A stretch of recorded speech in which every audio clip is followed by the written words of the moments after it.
What's up, guys? Jeff Kamke here with Wealth Energetics. I got a great video coming to you today. I had interviewed Matt from Millennial Wealth Creator. Him and I were down here in the Dominican Republic at our Life 180 retreat, and we just hit it off. We always share great content together. We have great synergy. So we brought you guys some great information. So make sure you watch the video coming up. And if you have not subscribed to my YouTube channel, make sure you do so. Click that notification bell so you're alerted the next time that I produce videos. You're alerted right away, so you can learn more how to be better in your money, better as you, reaching your goals, and just living a more abundant life. So enjoy the video, guys, and we'll talk to you soon. What's going on, my fellow wealth creators? Matty Eyes here. I am with Jeff Kamke again from Wealth Energetics, and we're down here too, just so you know. So we just got done having a really good conversation about a lot of the stuff that we've experienced and like the breakthroughs we're having here at the Life 180 agency retreat. Really cool stuff here in the Dominican Republic, man. It's been awesome. But we can't leave without doing a little bit of Dave Ramsey content and IUL stuff. Like, it's just, I think it's in our blood at this point. We just cannot help ourselves. But, you know, to be honest, man, like, I mean, I feel like a duty and an obligation to call this crap out because it's such bad advice, information, like, and I don't know how it is legal for some of the things that these people say, including people like Dave Ramsey.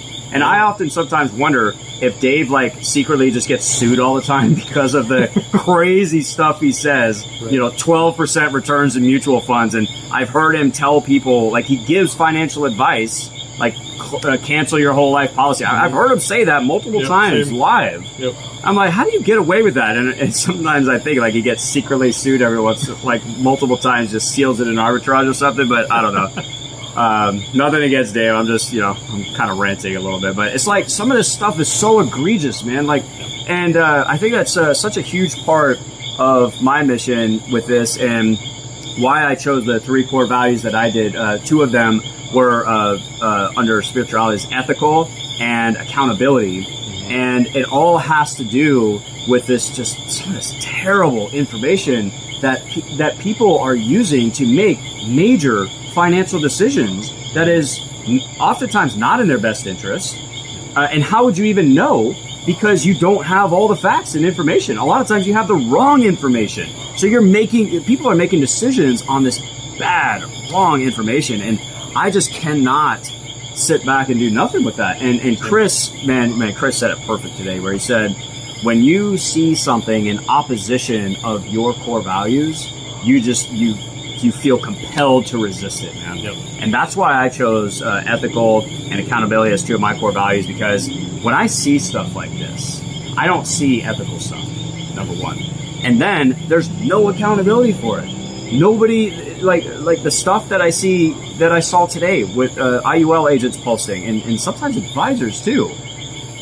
Like, how is it even possible that you're able to say stuff like this and give people this wrong, false information that leads to a potentially major financial decision? It's just absolutely crazy to me. So we're gonna have some fun in this video.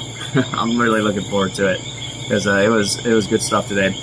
So you've got a little bit of a checklist here on. So you watched a video, not of Dave Ramsey, but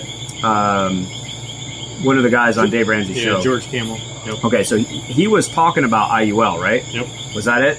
Okay. And then there was another one, Dave said acting your wage and stuff like that. So wherever you want to take it, whatever you want to start with, let's get into it, man. All right. Yeah, let me start on acting your wage. I saw Dave Ramsey post, and, you know, I'll preface this with, we do knock on IUL agents. We do knock on Dave Ramsey. We try to do it from the standpoint of education and from our core values, like you just said. So, like, for me, one of my core values is expansion. And so when I see content that is counter to people being able to expand because they think they have the best knowledge out there, and it's knowledge that's aligning with a contraction energy, not an expansion energy, that's where it goes up against my core values. And I'm like, no, I'm going to call you out because that's not doing service by people. So the whole acting your wage was a Facebook ad that Dave's been running. It comes up in my Facebook feed every day. And I did a video on this earlier on my channel. And, you know, I talked about the premise behind it is valid. It's on point. It's living within your Right. means. We hear that all the time. It's Sure. a traditional middle class money rule, right? If Don't spend more than you make. Yeah, if you That's make it. 50,000, don't spend 60. Sure. You know, that's just common sense. But we live in America, Basic and we financial spend education. 60, and then we go on debt for another 20 after that. That's Right. just the American way of doing it. Right. So there's absolute merit in that. Don't think that I'm not saying to be responsible with your money. Sure. I want to shift the perspective, reframe this a little bit, and say there's a couple steps beyond that framework that I'd like to open your mind to. One would be living below your means.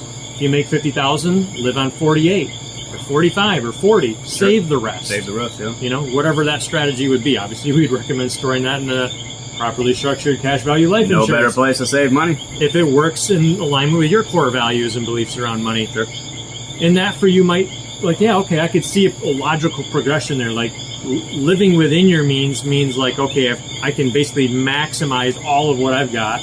Living below my means is a different thought process of like, okay, I'm going to intentionally leave some left over, which Right. isn't an American mindset No, around it's money. It's the full consumption mindset, and to go beyond it because our government's trillions of dollars in debt, so I might as well go along with it.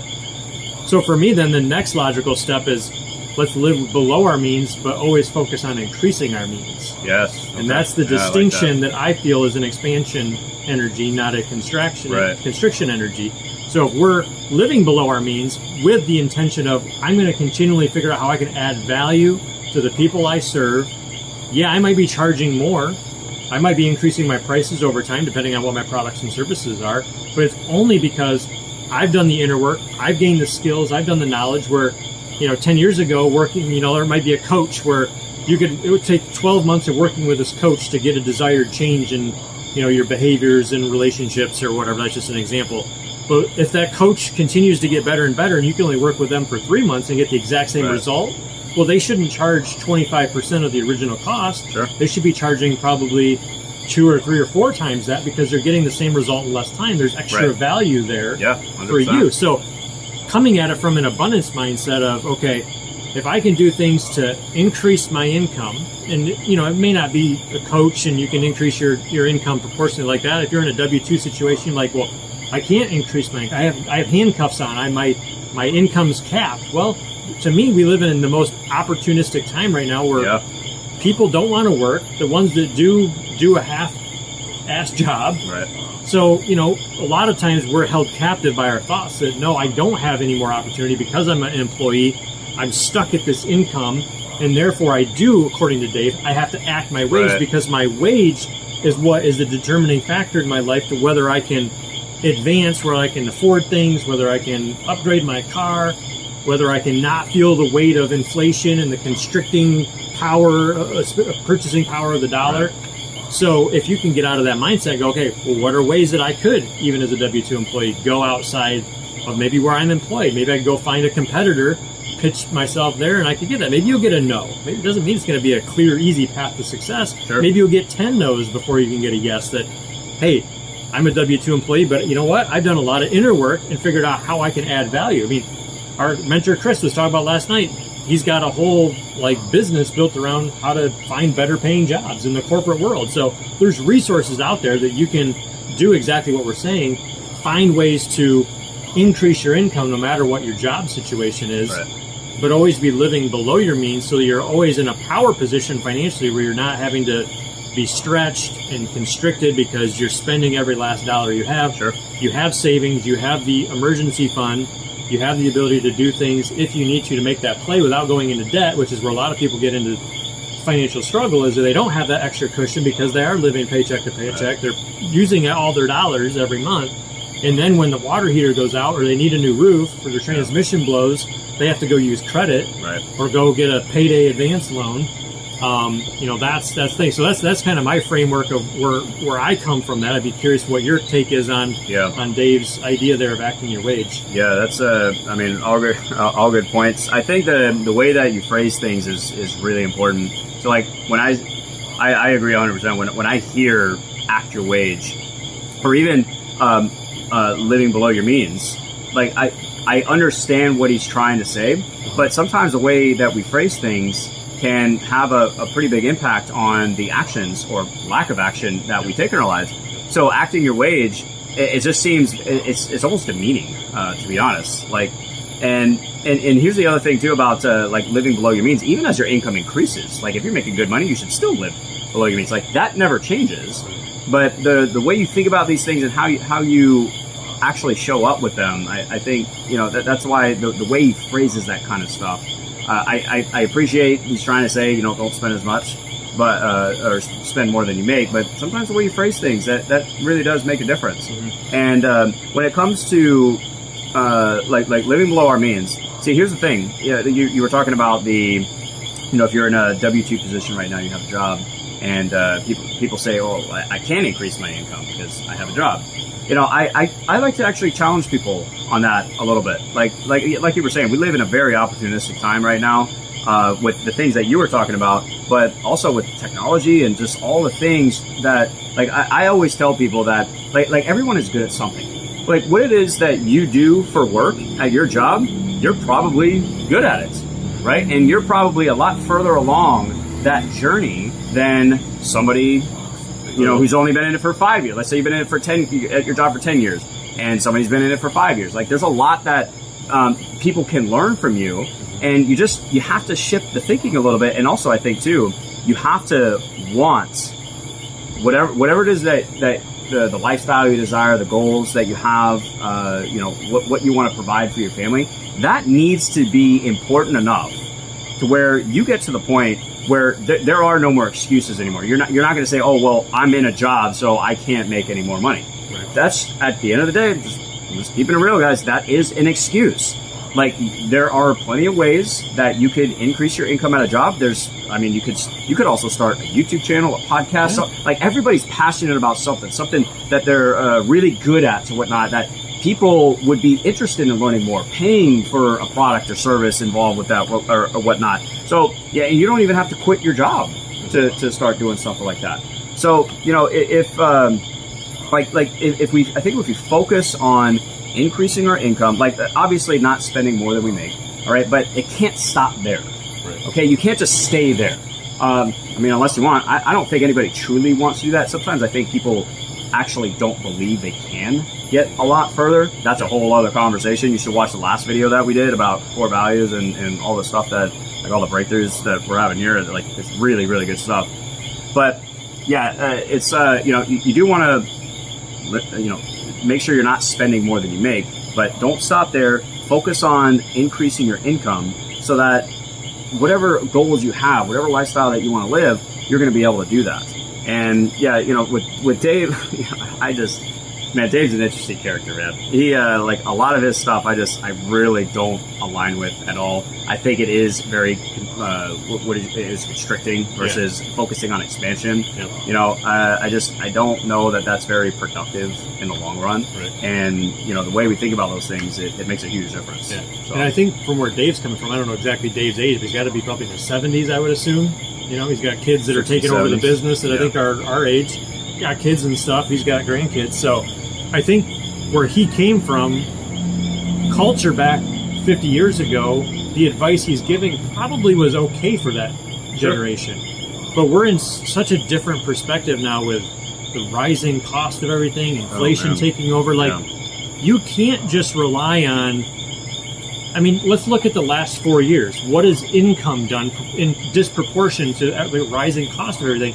If you've consistently been making $50,000 since 2019 to 2024, that $50,000 doesn't go anywhere near as far. So we can't just hold to this premise of, like, I'm going to act my wage and there's no other factors influencing this and I'm going to still be okay. Like, no, we need to raise the red flag of, like, you're in a danger zone here. Yeah. If you're linear right now with your income, you're in trouble, big time. Yeah. And Dave, I don't know why he's not talking about that reduction of purchasing power and the real impact that it has. And I know I want to do some content around inflation and really dig into it, because one of the big misnomers of, at least that gets discussed in the media, is like, oh, well, inflation was 8% or 6%, you know, during, like, the peak of COVID. Now it's 3%. And we're like, mentally, it's like, oh, well, it's no longer 8, it's down to 3. Yeah. And we lose the fact of, and I saw a great post the other day on Facebook, somebody said, if inflation was just like gaining weight, where in 2020 you gained 8 pounds, in 2021 you gained 12 pounds, so forth, you gain 10 pounds and 7 pounds, but then in 2024 you only gain 3 pounds, the media would basically say, well, you've only gained 3 pounds. Right. And they would not realize that all the other years in inflation stack on each other. 100%. And it can be a 40% change in inflation number over the last 4 or 5 years, because that's how much money has been printed into the system. Right. Over the, a lot of people don't know this. I've said this to many people, and they look at me like I had no idea. Of all the money ever in circulation since 2020, 40% more of that has been put into circulation. You don't think that's going to have any adverse effect on things? So that's crazy. To me, that's a big danger of, if you're not intentionally trying to find ways to increase your income. And as you were saying that, it reminded me, think tonight I was doing a video call with my 2 kids and my wife. And my son has started a new school recently, even though it's mid-school year. He got in and he had like a play date with a schoolmate at the schoolmate's house. Well, he comes home with a Lego Technic race car because his friend got the set but doesn't want to put it together. And my son has been asking for a long time, Dad, how can I make money with Legos? He loves Legos. And this is the second person now that has got a Lego set. The other one was a friend of mine from the lawn care days that had bought a Transformer Lego set, didn't want to put it together, was way over his head. Yeah. My son put it together in less than a day, and he didn't pay him, but he gave him like 2 or 3 other Lego sets in return. Sure. And I'm like, right there, my son is 8 years old and has already got opportunities showing up of like, he could make money. And I don't know if he'll go into this. I don't know if it'll actually turn into something, but the opportunity is there, and the opportunity is there for so many of us to do exactly what we're saying, to increase our income. But we put the mental block on of, well, I can't because I have this job. I can't because I don't have time. I can't because I have kids.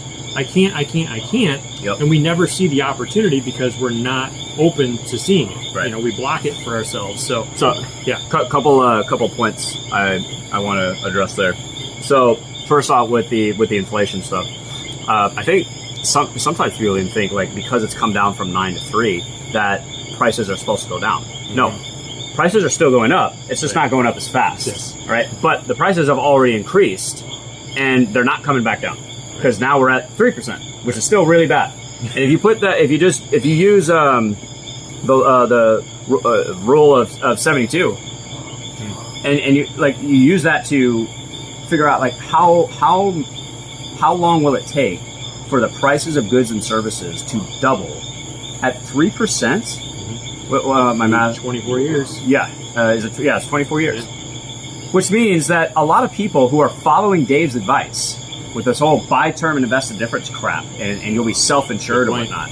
All right, you are going to have to save at least twice as much money as what has probably been illustrated at this point. Yep. Like, because in 24 years, you probably won't even be retired yet. A lot of people won't even be retired yet. Prices of goods and services have already doubled, and they're going to double again during your retirement at that point. Excellent point. And you're telling me that you are going to act your wage, and you're going to make excuses like, oh, I can't increase my income because I work at a job. Like, and just bring this home, like with acting your wage. Here's what I would say. I just challenge it a little bit. I would say act as if. All right. If you ever watch Boiler Room, that was like one of the famous quotes in that Ben Affleck had in that movie. Is like act as if. Act as if. With context to this is, what would the best version of yourself do today? What would they do tomorrow? Act as if you're already in that position. I know. Look, and listen. Sometimes that's hard, right? Everybody's in a very different situation. Like, maybe you're really struggling and whatnot, and it can be really hard to do stuff like that. Okay, but it's just a challenge to, instead of listening to something like this, like, of course, again, I want to reiterate, spend less than you make, but let's try to take this a little bit further and think about this in a more productive way. Act how you need to act to be the best version of yourself. Like, what would the best version of yourself do in this particular situation? Would they act their wage, or would they increase their wage? Would they find 5 different ways by the end of the day to figure out how to increase their wage, to increase their income? And I think you made a good point. I don't think people really have a choice. anymore. Like this stuff, like they're printing money like crazy. The government's in a massive amount of debt. Guys, how do you think that's going to be paid for? It's going to be inflation and taxes. Yep. That's the only way that this can be maintained, because it's on a crash course right into the ditch very, very quickly. And I don't think people really appreciate, take a second to appreciate the magnitude of that, right? And so what I tell people too, like with jobs is, I was talking to a client the other day. It's really, really interesting. When you were telling the story about your son with the Legos, which I think that is so freaking cool. That's just awesome. It reminded me of a client I was talking to the other day, and her 12-year-old daughter has been wanting to start a YouTube channel for a long time. And she didn't really think, the mother, my client, she didn't really think anything of it. It's like, find something else to do, whatever. And she finally posted a video, got hundreds of views on her very first video. And all she did was share her day. That's literally all she did. She didn't, there was no professional editing. She didn't have a studio, nothing. She literally turned on the camera, talked about her day, and she got hundreds and hundreds of views, which that doesn't sound like a lot, but for a brand new, like your first video, that is actually really good. And what I told my client is, your daughter is going to be a millionaire by 16, at least, if she continues to do that. That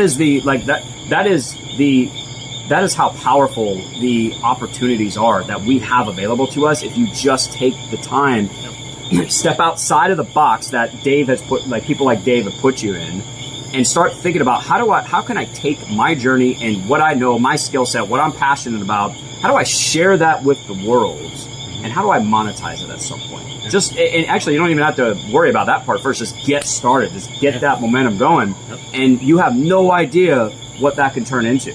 Like, that's why I'm so passionate about like telling agents and stuff, like start some kind of content channel, because that's how I built my marketing agency. I didn't know what it was going to turn into. I just turned on the camera and I started sharing my journey. And then it turns into a multiple 6-figure per year business. Right. It took time, obviously, but that's what you got to start now. Start writing out, like, what am I really good at? How do I share? How can I share it with people? Start some kind of content channel. It can be YouTube, it can be a podcast, it can be a blog. I don't care what it is.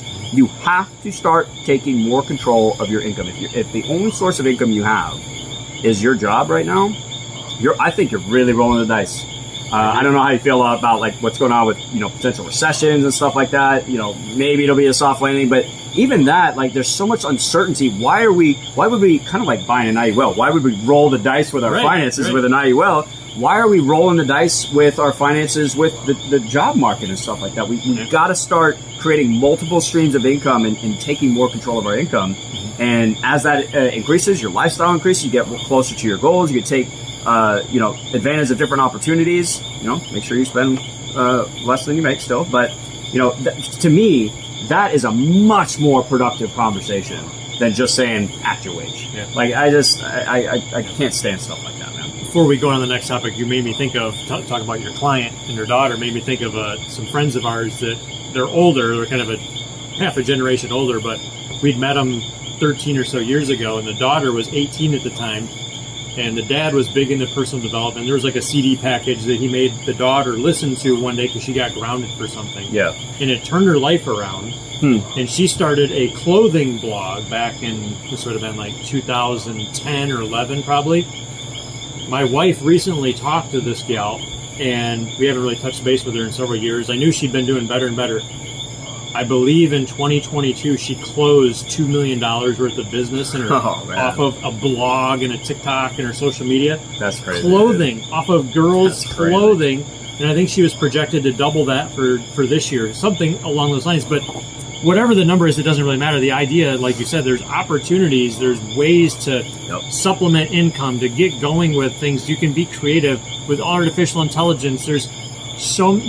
I think one mentor I heard even several years ago, so there's a million ways to make $1 million. Like, the only thing you're holding you back is what's up here, what you tell yourself, what you believe, what actions you're willing to take. There's plenty of ways to get yourself out of the trap of what we call Parkinson's Law, where wherever you're at, you're going to consume the majority of it, if not all of it, and you're going to stay there if you don't have a plan and forward thinking of where you want to go and how you're going to get out of that. The agency I was with before called the financial hamster wheel, where you could be making $100,000 a year, but if you're spending $100,000, you're just the affluent poor. Right. You know, you got to do something to get off that trap. And sometimes it means taking a hard look at what am I spending my money on? And that's where we do align with Dave. Like, sometimes we do need that really hard, like, dad level talk of like, you need to get it under control. You need to stop spending. And I mean, we've had phases in our life where we've had to do that. We get out of bounds with it. You know, you have a little success and you're like, oh, I can get this luxury. I can do this thing. I can go here. And you're like, probably shouldn't have done that. I got the cart before the horse, in the old way of saying it. And you just got to reel it back in and know that, hey, I got to shrink down my expenses temporarily. We don't advocate that as like a lifelong way of living, because that doesn't align with abundance, which is one of my core values. But you can do it for phases to get yourself to where then, if you're lowering your expenses and you're increasing your income, now you're putting yourself in a power position to just continue that momentum forward. So 100%. Yeah, I think Garrett Gunderson puts Dave's type of content really well, or sums it up really well. He says Dave is really good if your life is a financial train wreck. He's really good at getting a financial train wreck back on the tracks. Yep. I would agree with that for the most part. Yeah. But like building long-term wealth, achieving long-term goals and stuff, I think that's where Dave needs to take a back seat. We need to start learning these different financial principles, understanding basics of creating multiple income streams and managing our wealth. Where do we put the money that we're making, right? Now that I've acted my wage for long enough, all right, I'm starting to focus on increasing my income. Now, what do I do with that income? And it starts to build on itself, right? So I think he sums it up really well. Dave does have some good content around like the basics of how you need to manage household finances, I think. But I think it's a disservice in the long run not to expand on that. Like, okay, so now that we're back on the tracks, what do we do now? Exactly. And it's not in line with me anyways. Not buy, term, and invest the difference. Right. Here's the thing. Maybe that's right for some people. I'm not going to knock that, okay? I just think a lot of the times stuff like that is shoved down people's throats and they just accept it and they don't know if it's actually in their best interest or not. It's just like, they heard Dave Ramsey say it and their advisor confirmed it or whatnot, so it must be right, and the government's telling me to do it, so it must be right. Mm-hmm. What if it's not? Would you want to know about that? And when would you want to know? What would you do about it, right? If there was a much better way to achieve your goals, whatever that is, whole life insurance, real estate, some type of alternative investing, Bitcoin trading, I don't care what it is, right? But you got to figure out what that is for you, and not just blindly follow these gurus. Like, okay, we're back on the tracks here now, buy term and you're going to invest and make 12% every freaking year. It's like, on average, like, are you kidding me, dude? Like, come on, like. So I think that's where Dave eventually falls short, but. Good stuff. What do you want to move on to next here? What else you got? I think another one that I've seen of Dave, I made a post on Facebook a few weeks ago that a guy like really got on me about it. You know which one I'm talking about. Oh yeah. He's like, why do you got to rip on Dave so much? And I think I was hoping he would reply to me too, because I left him. You made some really good points. Yeah, I never heard back from that guy. I was really looking forward to it. I was disappointed. Yeah, we'll have to take him in this video, see if we can turn the stir the pot. There we go. Yeah. But yeah, I mean, for me, I'm not trying to rip on Dave and attack him. To me, there's things that he's not disclosing. He's not giving clients a well-rounded education on this. And one of them never tells the full story. Right. It's cherry-picked. It's very closed-minded, one way of seeing it. So another one that I've seen on Dave, and we can get onto some IUL bashing. And I don't think we need to go into this and over-labor the point, but he has some other Facebook ads that are find a real financial advisor, and what he's bashing there are guys like us that we think we know about finance, but we don't have a financial advisor's license. We're not securities licensed. We don't really know about money because we just sell insurance. So what could we possibly know? And I'll take a couple stabs at this. I'd be interested to see what you would add to this. Like, I look at it from the standpoint of, you can go get life insurance license. To do that doesn't really take a whole lot to do that. I mean, if you're a good short-term memory person, you could buy the test on Friday, cram all weekend, and go and take your exam on Monday morning and pass it probably with a 70%. You could probably do that. Mm-hmm. The financial advisor stuff, I think, is probably a little bit more complex, but probably not a whole lot more. It's certainly not like a degree where you got to go for even a semester worth of college. Sure. I mean, it's relatively easy to get to. So I'm going to say for either one, it's not that hard to be a financial expert in life insurance or is an advisor. So what really should we be going after? Is it really the title when both of them really are an underqualified piece of paper that makes us out to be an expert the moment after we've got a passing score on a test? What is it that really we should be focusing on? Is it the title, or is there other attributes that go deeper than that? Is it the quality of the person? Is it the level of education the person has? Have they literally done nothing in finance other than they bought the test on Friday, passed by Monday, and now they're in the industry? And now they're an expert. And now they can teach you what to do and tell you, advise you what to do. Same thing with a financial advisor. So I want to compare apples to apples here. Like what we're in, I would almost put in the same, concept of what Dave is trying to get across of like, but it's not just because you're labeled this or this is your professional license that it automatically makes you good or bad. You have to go deeper than that and figure out, does this person, do they have any other education? Do they have life experience? Have they been a business owner for 25 years? Have they been in real estate before? Is what they're telling you to do working for them? And yeah, that's the big thing is like, what I've tried to do over the many years is, okay, this is what I believe to be true about money. This is the way I see it. This is what aligns with me. But there's an opposing viewpoint, or maybe a couple opposing viewpoints. I'm going to go over those opposing viewpoints. I'm going to read books on those. I'm going to watch YouTube courses on those, and I want to understand the opposing viewpoint, and I'm going to dissect the opposing viewpoint. I'm going to dissect my viewpoint. I'm going to dissect my beliefs. Why do I think this is right? Am I missing something? Am I, being blinded with a sales, persuasion trance that I'm in because I think this is the right way? Like, can you do that? And, I think you and I were talking about, I've not seen any people that are in whole life that have gone and jumped over and went to be an IUL agent or like a traditional financial advisor. It's always the other way around. It's these guys that have been a financial advisor and IUL agent that are like, I finally challenged enough stuff. I've seen enough in my own clients' experience that it's not adding up the way that I thought.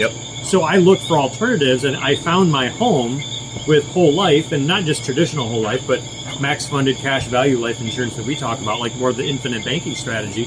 And to me, that's the difference maker. Not, oh, don't go to that guy. Don't listen to him because he's a life insurance agent. And don't automatically listen to this other guy because he's a financial advisor. Let's look deeper and figure out what truly qualifies either party, if anything, to advise you on your finances.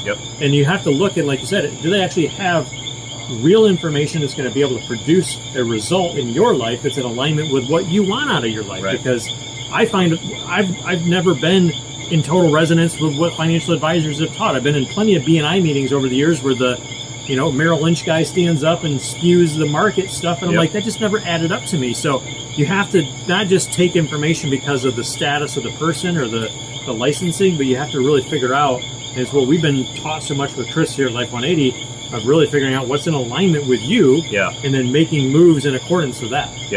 So many good points. So we're gonna have fun with this one. So no, you brought up I think you brought up something really cool where you don't see whole life agents going to sell IUL or be an advisor. It's always the other way around. Advisors and IUL agents, come over and do whole life. And it feels like we've skipped, like we kind of skipped that part of the journey a little bit. We just went right for the good stuff, right? So like, I don't need to be like go through all the advisor stuff. And not that there's anything wrong with that, but is it in alignment with what you're trying to do, right? And then the title argument has always been really bizarre to me. Like, it just, you don't have to be a financial advisor to do your own research, to be an informed consumer and so like I don't need to be a financial advisor to know that, like, based on my experience, the infinite banking concept is incredibly powerful. I have 2 dividend paying whole life insurance policies. They provide an incredible amount of benefits. I don't need to have some like fancy title to do that. And I think I actually left this as part of my comments on your post the other day, but it's like, do I have to be homeless in order to help the homeless? Do I have to have the title of being a homeless person in order to do something about the homeless problem? Right? And you could use that in so many different analogies, right? But of course that would be ridiculous, right? So why are you resorting to some kind of title, a piece of paper that all of a sudden disqualifies me from being able to do my own research about finance and what works best for me, and then I'm sharing that, and then if it resonates with other people, great. If not, that's fine too. Like I say this on my channel all the time. Like, I'm a huge advocate of infinite banking, dividend paying whole life insurance. I hate IUL, that kind of stuff, right? But I also know I'm not like so arrogant to say that this is for everybody. Like everybody needs a policy and everybody needs to do dividend paying whole life insurance. Of course not. That would be absolutely ridiculous. Where I have a problem with people like Dave Ramsey and advisors is when first off they start lying and providing inaccurate information about this. I guess that's the biggest point. It's like I don't even care that they don't like whole life insurance. It's you're lying about it. You're providing bad information to people, and that doesn't serve people because you can't make the best decision for yourself if you don't have the right information. And a lot of the stuff I see coming from Dave Ramsey. I saw one from an advisor today. And I'm just like, okay, this guy with a fancy advisor title was bashing whole life insurance agents because they can't get or they don't want to get their securities license. I'm like, what does that even have anything to do with the conversation at hand here? Infinite banking and dividend paying whole life insurance. That has nothing to, like, you're just trying to make it sound bad to promote your own narrative. That does not serve people. Like you were saying earlier, where you investigate all sides of the conversation, all different types of products or whatnot, so that you can come to a conclusion on what is going to be best for you.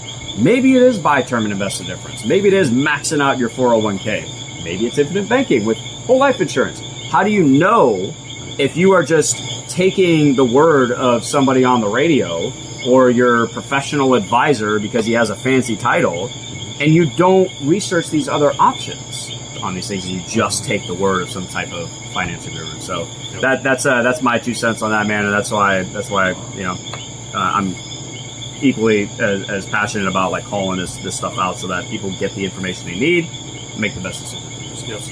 Yeah, I think one last point, kind of related to this, it's different, but it's one of the things that's used against whole life agents, and it's that there's the high commissions, and that's why you want to go with a financial advisor because they don't charge that. Right. So I want to get into this because it's another one that those that position it that way don't ever want to disclose the math and what the impact of this. And I recently watched a Garrett Gunderson and Matt Love podcast where Matt had interviewed Garrett, and they got into a couple things that I've honestly not heard from Garrett or anybody else about this very topic. And so, yes, do whole life agents make a commission? Yes, we do. We make it mostly in the first year, and there's a trail for a number of years after that and a much lower percentage. Right. Absolutely, that is part of the gig. Absolutely. But at the end of the day, the illustration that we show a client, that's the net number that client is going to get even after our big commission comes out of it. Right.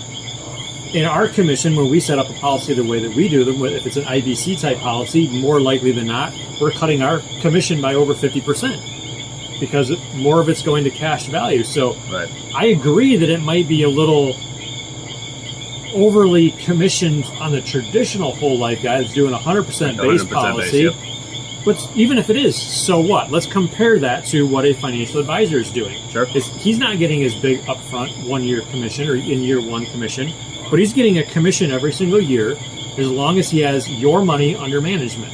And the amount, not the percentage, but the amount grows with your account. Correct. Too. So as your account grows, he's making more money. So if he's making 1% or 2% or whatever that number is, and I know there's a lot of resistance to them disclosing the full amount that they're actually getting out of your account. Right. I know Garrett brought up in that interview that Edward Jones in particular has been sued multiple times for not disclosing the percentages that they are pulling out of people's money. So let's get into a few of these pieces, because this is what really starts to infuriate me. That advisor is making a piece of the pie every single year. So assuming he's growing your account, he's making a profit every single year off your account while it's growing, which ethically, that's cool. He's doing you a positive service. You should get paid for that. Nothing wrong with that. But what about the years that the market goes down and your account balance goes down? He's still getting paid. I have a problem with that. Yeah. I have a background in lawn and landscape. If I mowed 70% of somebody's lawn and still ask for the full $50, that doesn't quite equate. Or if they've got bushes and I trim 3 sides of the house of their bushes and leave one side untrimmed, I wouldn't charge the full price for that. So I have an ethical issue with, like, why would you get paid when you didn't perform?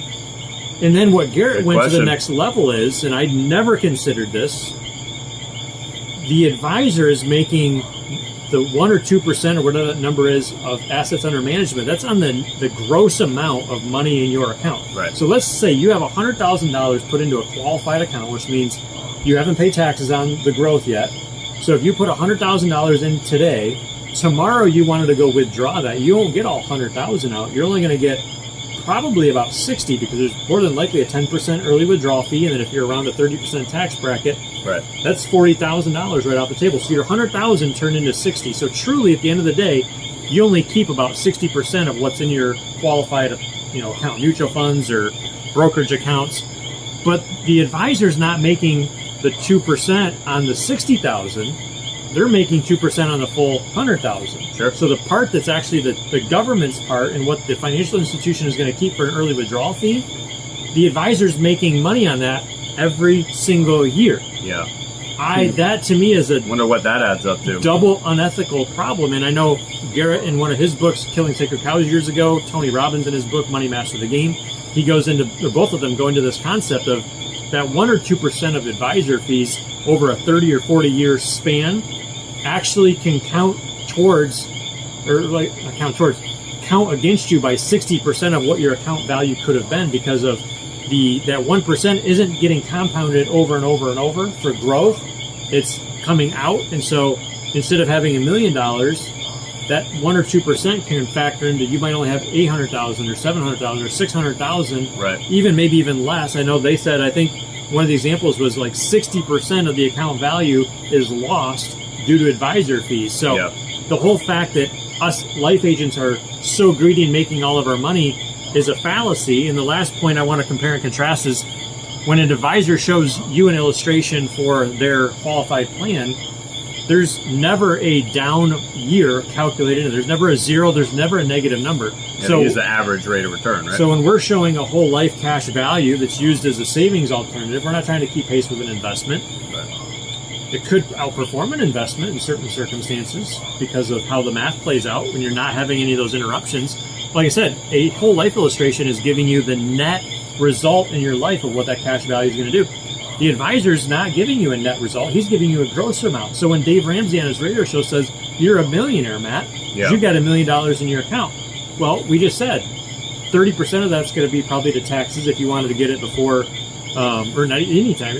10% is before 59.5. 30% is whatever your tax bracket is. At any point in time, you withdraw it. Sure. So you're never a millionaire. If you want to truly be a millionaire in a qualified plan, you've got to have the million plus an additional 10% to cover your fee and an additional 30% to cover your taxes. Right. And so I have a major problem because I don't ever hear any advisor, any traditional financial guy explain that and say, let's look at the math of what a commission is for a whole life agent. Yep. Let's look at the whole lifelong commissions for the financial advisor. And another point that Garrett and Matt Love brought up was if that financial account went to the heirs, the 2% would still come out of that for the advisor. Of course it would. So that could be a multi-generational 2% fee to the advisor when you and I are only making, 10, I don't know what the trail is on some of our policies, maybe 3% or something like that. Yeah, I think it's less than that. And then sometimes. whatever the upfront could be, maybe. And then it stops after like 7 to 10 years. Yeah, if and that. then, then we don't make any more money on it. Right. But it's so those are my things on that is, it's just never fully disclose apples to apples. And when No, you do that, the argument is completely destroyed. It is a really stupid argument, though. Like, to me, when I see stuff like that, it's coming from somebody that can't back up what they're saying with any facts. Right. They're just trying to throw mud at the wall and hope it sticks, and hope it makes their narrative sound better so that you'll buy their products. That's what I hear. Because here's the thing: is if you have a problem with commission, like you broke it down perfectly. If you have a problem with people making commissions, especially in financial services, don't ever buy another financial product ever again. Right. Because that's how it works. And here's the thing: you mentioned it earlier. It's not bad. That is not a problem if you're getting a lot more value than what you're paying in those fees. Right? So the commission part is not the problem. The real problem is, why are you bringing it up to begin with? Especially, and it's very hypocritical because the way you just broke it down, those 1 or 2% fees, it's kind of like the inflation we were talking about earlier, where It's come down from 9 to 3%, right? 3%, now all of a sudden, like, it doesn't sound like a lot, but that makes a massive, massive long-term impact on our finances. The same way that a 1 to 2% fee, that compounds as the account grows. Like, as the account grows, okay, the 1 to 2% stays the same, but now they're taking 1% on $200,000 or $500,000, right?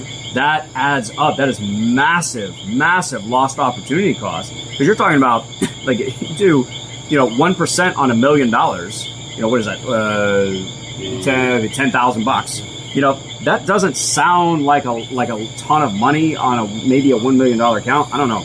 I'd like to keep my $10,000, but over time, over 30, 40 years, whatever, man, just the lost opportunity cost in that is just unbelievable. Not to mention, you brought up the illustrations with, it never shows a down year, which is like the most frustrating thing to me about these financial projections or whatnot. They show this eternal bull market just going up. Your money's going to grow every single year, and it is absolutely ridiculous. I think like that whole average rate of return thing is just almost borderline a scam, because the market does not go up every single year. And I've run the numbers on this, Jeff, where I've compared, if I put my money in the market for 30, 40 years, whatever, I took all the percentages, the gains and losses of the S&P 500, calculated all that out, and then I took the average rate of return over that time frame.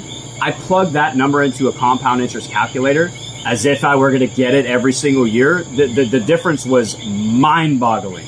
So when you see these financial projections, this average rate of return, it is extremely misleading. Maybe it'll work, but I always go back to this. Like, are we rolling the dice with our finances on this kind of stuff? It's like stuff that we don't have control over, things that are not being disclosed, this hypocritical crap about like, you just sell whole life insurance because the commission. The advisors make commissions too. Like, what are we talking about here? Okay, and like you said too, like the way we structure policies typically, for infinite banking and high cash value and stuff, we dramatically lower our commissions. Like, we take a huge hit, but we do it because we do this for way more than just monetary gain, right? That's not like, we know that's going to follow if we just do the right thing for people. And I've worked with clients now where, they've had those 100% base policies set up, and it's extremely frustrating, man. And, that's why it is, you do have to be careful with who you work with and stuff. But, the way we structure these, like, it significantly lowers the commission. And so, I always go back to, like, if you have a problem with people making money, then just don't buy anything ever again. And quite frankly, I don't want to work with anybody that doesn't want me to be successful as well. I want everybody to be as successful as possible. I want you to make as much money as possible. As long as you're doing it ethically and you're not selling IUL, I'm good to go. Okay. Right. But yeah, that's a really stupid conversation, man. The only reason I can think that comes up is they got nothing. They don't back it up with. They don't have any like actual facts to push against what it is that they're trying to make it sound bad, and that's what they rely on. And then the personal attacks afterwards. So yeah. One thing I want to add is putting some numbers to the actual rate of return versus average rate of return. This is an extreme example, but it proves the point perfectly. If you had $1 million account and you lost 50% in year one, that brings you down to $500,000. Yep. Year two, the market actually doubles. It goes up 100%. So you've gained an additional 500. You're back to your $1 million. Yep. Year three, you lose 50%. So you're back to 500,000. Year four, the market does excellent again. It doubles. You go up 100%, so you're back to your $1 million. If you averaged all four of those, 100 minus plus a negative 50, 100 plus another negative 50, that is actually going to average out to be a 25% average rate of return, but your account has grown zero. And that is minus because of the fees. Yes. As well. And that's not even, that part factored in. That's just straight market performance. But they're going to send you a statement at the end of those years saying, look how great your account did. Sure. You averaged 25% rate of return. Matt, aren't you excited? And you're going to go, wait a minute. I started with $1 million. I've got $1 million. And that's obviously not without the fees taken out. But you're going to go, wait a minute. Something's missing here. And I don't even know how that's legal for them to do it. I can't. It's beyond me, man. But they have their advisor title. They do. So they must know what they're talking about. It must not be a scam. So just be careful with that. All right. You're talking about very sophisticated titles here. Right. Beyond our pay grade. Yeah, man. That's, dude, that was one of the huge light bulb moments for me. Like when I started going down this rabbit hole, and like when I actually plugged in the numbers, and again, I was doing my own research, like really trying to understand this stuff because I wanted to put my money to work. But, you know, I wanted to make sure I understood what it is that I'm putting my money. Like I tend to be pretty conservative because, you know, I used to be super broke, whatever. I want to make sure I'm putting my money in the right place that aligns with me.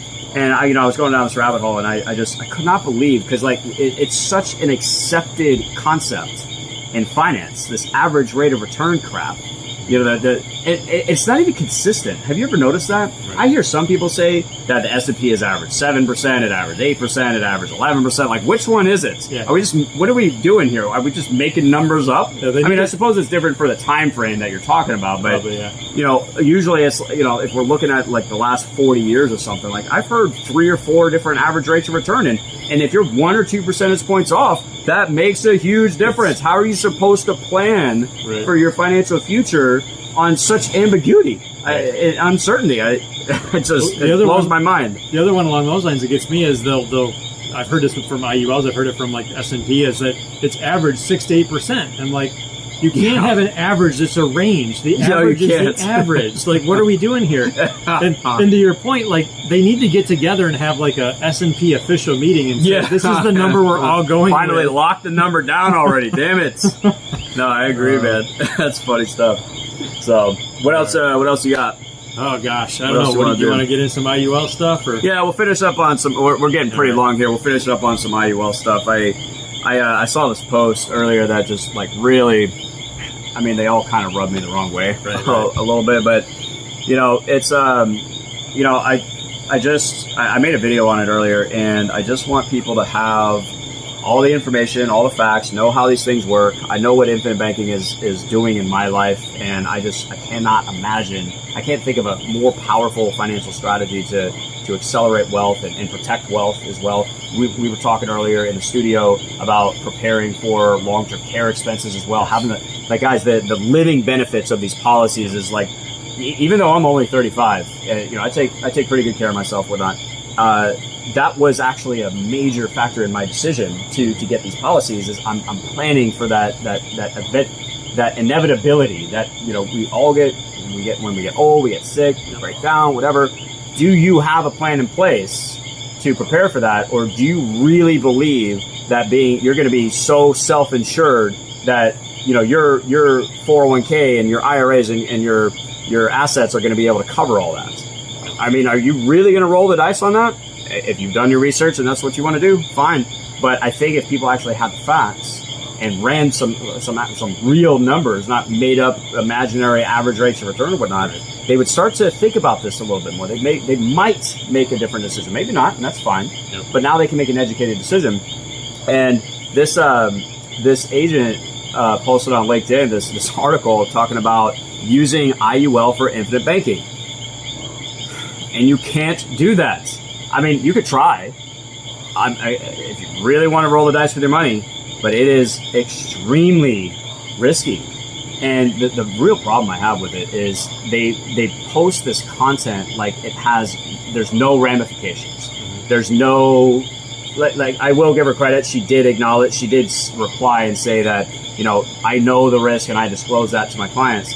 But I seriously doubt that.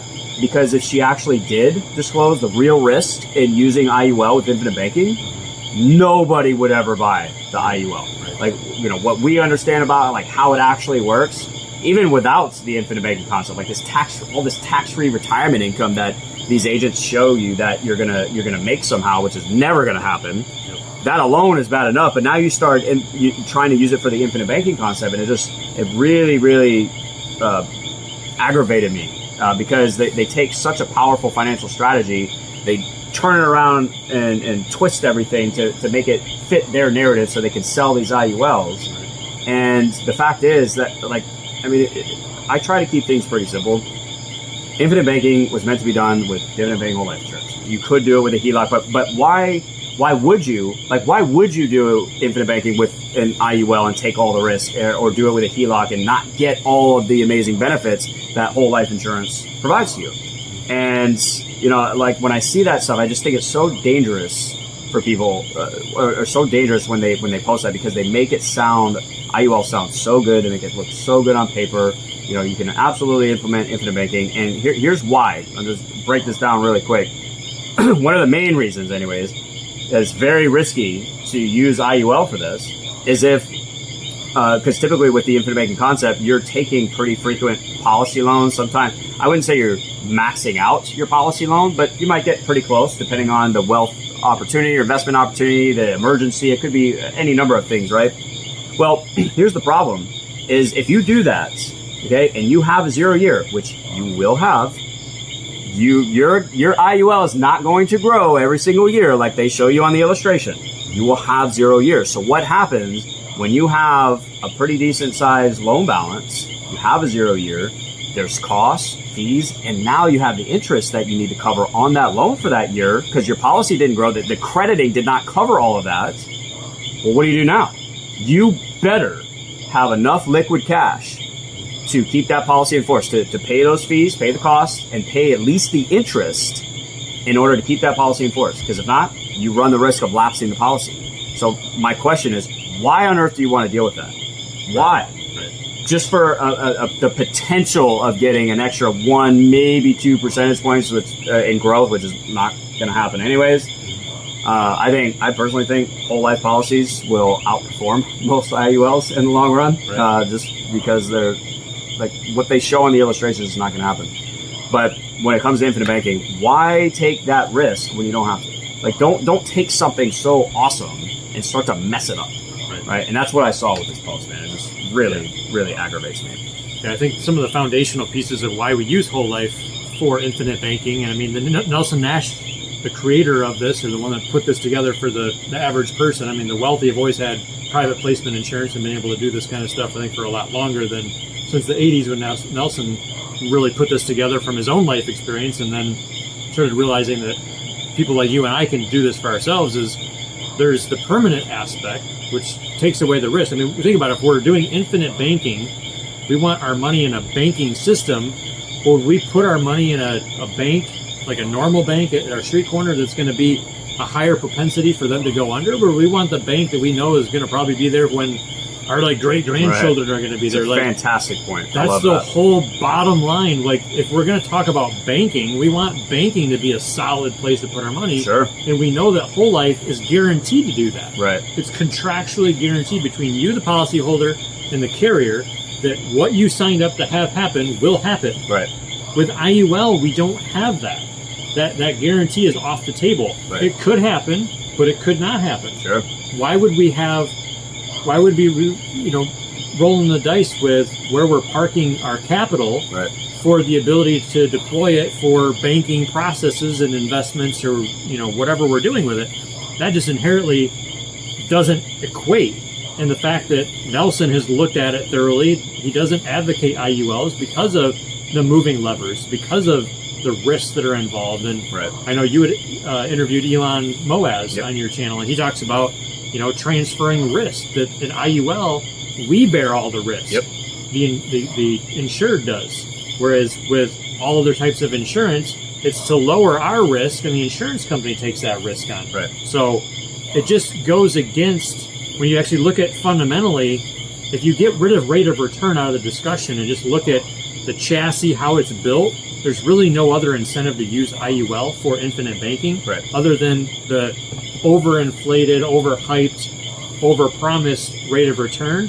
When you remove that from the discussion and you don't sell with an illustration, there's very few clients, when armed with all the upside, all the downside of infinite banking, would choose an IUL over a whole life. Right. It just would not happen. And I think the big thing with IUL is the risk that people are taking on. Like you said, if you have a few down years, and I mean, we've been on such a long bull run, and if we have what happens in the next 2 or 3 years if stuff really hits the fan and we have like 2 negative years, and you have back-to-back 0 years in your account, It can happen.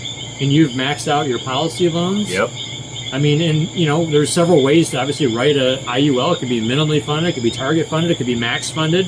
If you have it max funded, you're probably a lower chance of having these things happen. Right. But we just had a call with a guy a couple weeks ago that he had multiple IULs on every family member. I mean, every family member had one, but there was multiple for the family.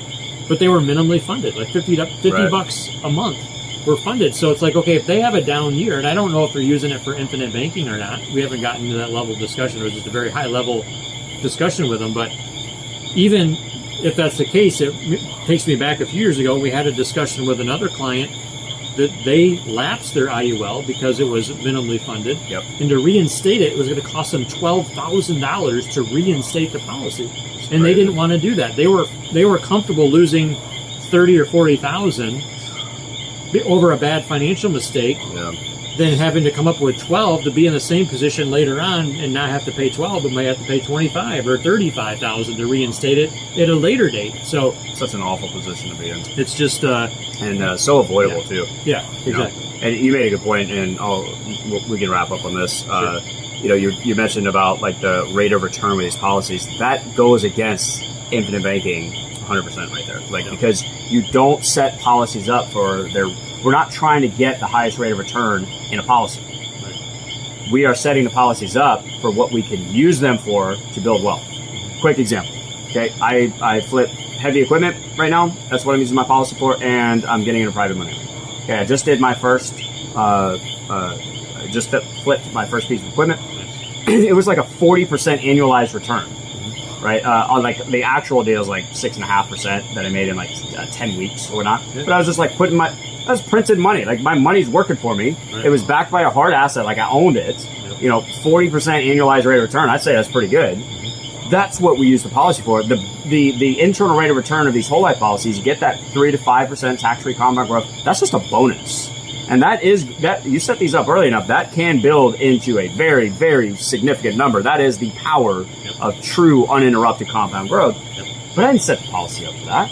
That's just a bonus. Okay, I want the liquidity and control of my capital, and I want to put my money in the most efficient vehicles possible, and then use it to build wealth. That's the infinite banking concept, to make those large capital purchases, eliminate the lost opportunity costs and all that stuff. It's not trying to get the highest rate of return in a life insurance policy, guys. It's backwards. Like they're focusing on the completely wrong thing, and it confuses people. Right. And it's no wonder that people think that infinite banking is a scam or it doesn't work or whatnot. It's because of crap like that. So that was my fun for the day.